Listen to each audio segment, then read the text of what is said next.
Okay, well, welcome back everybody. Tired. We had a long day yesterday taping this house, and I'm telling you, this is called a young man's trade for a reason. I'm too old for this. But, so I'm going to show you how to mix up mud, again, for seams.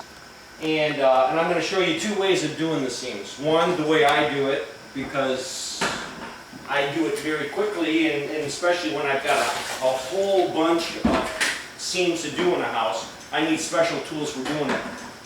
And I'm going to show you how a homeowner can do it too. It's been my experience when I walk into people's houses who've done their own drywall work that they put so much mud on the seams and then they try to sand it off. Then they pile it on, try to sand it off. Next thing you know, they got this big pile of sanding dust at the bottom of the wall because they put too much mud on in the first place. So first of all, I'm going to mix up some mud.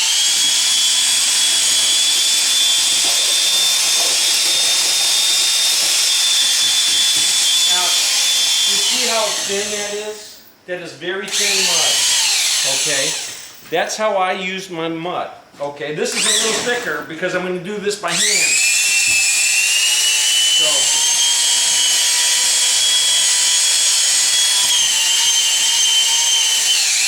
but I'm still thinning it down.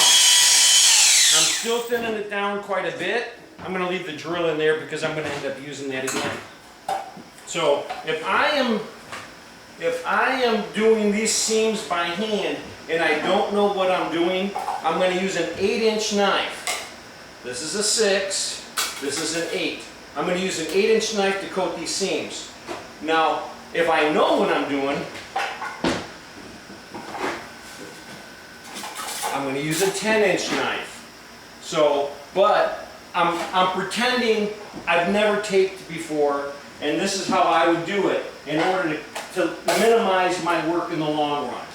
Alright? First of all, I hope you can see this. Shine the light down the wall. You see how I have got, I'll use a bigger knife right now, how I have got a hollow spot in the center of this. That's because these two pieces of drywall have a bevel to it.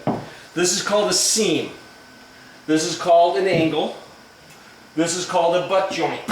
Right there. Because you've taken two pieces of drywall and you've butted them together, right? If I'm going to coat just the seam and I don't know what I'm doing, I am going to just put a very thin layer of mud in the seam. Oops. By the way, we don't usually oops here, but I just oopsed here. And I'm going to leave it alone. That's it. I'm done. Don't sit there and try to pile all of this mud on. Just pull it tight. It's much easier to put 2, 3, 4 tight coats on this and then dust it off than it is to try to put one heavy coat in and sand it down. I don't like sanding. I call it dusting.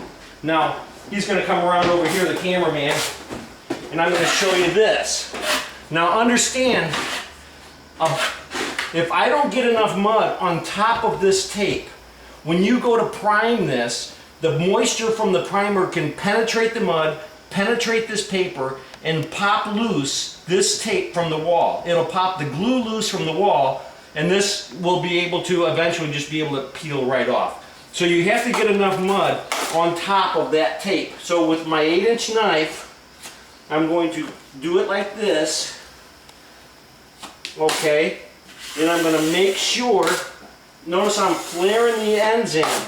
I'm flaring the ends in, and I'm just going to make sure that tape is covered. Shoot right from the angle. There's very little mud on here, okay, but the tape is covered. Now the next time I come through, I'm just going to coat it here and pull it tight. And then the next time you come through, pull the whole thing, cover the whole thing again, really tight, and it's ready to sand. I'm showing you 3 coats if you're a novice at this and you don't quite know what you're doing. You have to 3 coat these things, 3 to 4 coat these seams and these butt joints just to get them nice and smooth. I don't have to sand this. When I go to put another coat on here, I don't have anything on there that needs to be sanded. So I don't have to sand anything here. I just gotta skim it tight a couple of more times if I'm doing it by hand, and then I will dust it off at the end. Now I'm gonna show you how I do it. I use these tools. This is my pump. You've seen it before. I showed you the bazooka pump when I was taping. This is the same type of pump, except I have a different nozzle. There's a different attachment on here and a different nozzle that I can stick in here. Okay?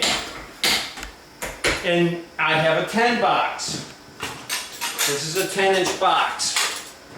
And this is a handle. This goes with the 10-inch box. They clamp together.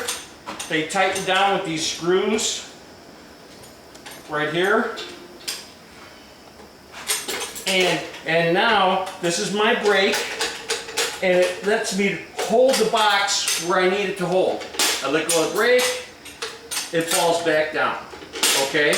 That's important. It's important to know. I pump the box up with mud, and I've got a dial on here. When it's on 0, it leaves the most mud that this box will possibly hold out. 1, a little bit less. 2, a little bit less. 3, 4, right down to 5, where it's a nice tight skim coat. I like to run my seams on 2, my butt joints on 1, but different boxes are different. Sometimes I've had to run my seams on 3, the butt joints wide open. Different boxes are different. So now I'm going to do some seams with the box. And this is what I do. I just put it up there and I just pull it.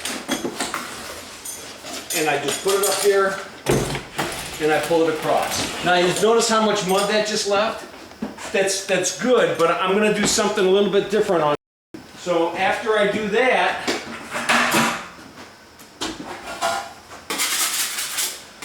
I can run through, whoops, we whoopsed here again.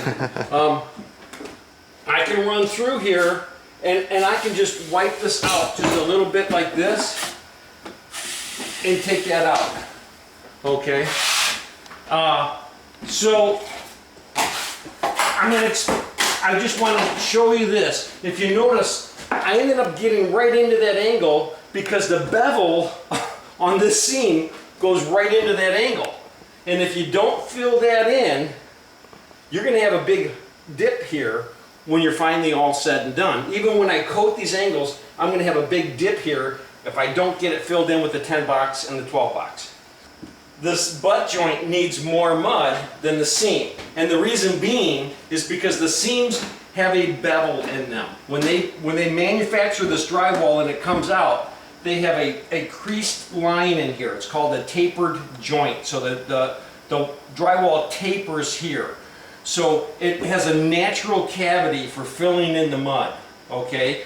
The butt joint doesn't. It's like all of a sudden you just take a piece of tape, you stick it on a flat piece of the wall, and now you have to feather it in. You have to hide this big hump in the wall. Well, what I just did here is I created a bigger hump in the wall because I put tape on here, and then I put mud on top of the tape to cover the tape so the tape's coated so that the moisture can't penetrate and pop it loose.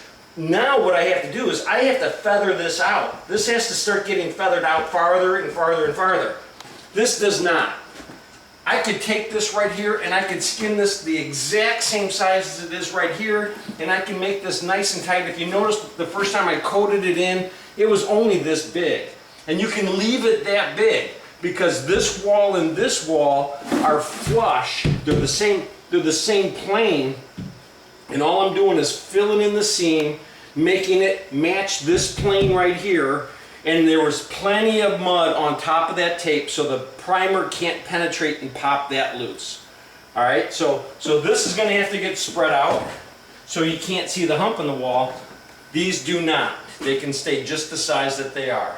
So these, in other countries, brains are a delicacy. So this woman's shopping for brains, and she comes across carpenter's brains at $50 a pound. Then she comes across electrician's brains at $75 a pound.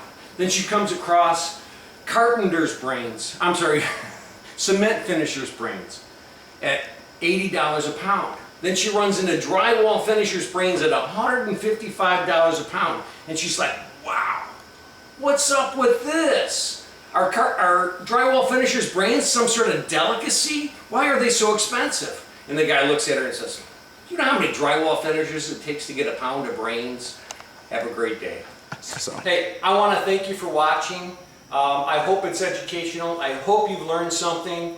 So if you really like what you see, please subscribe.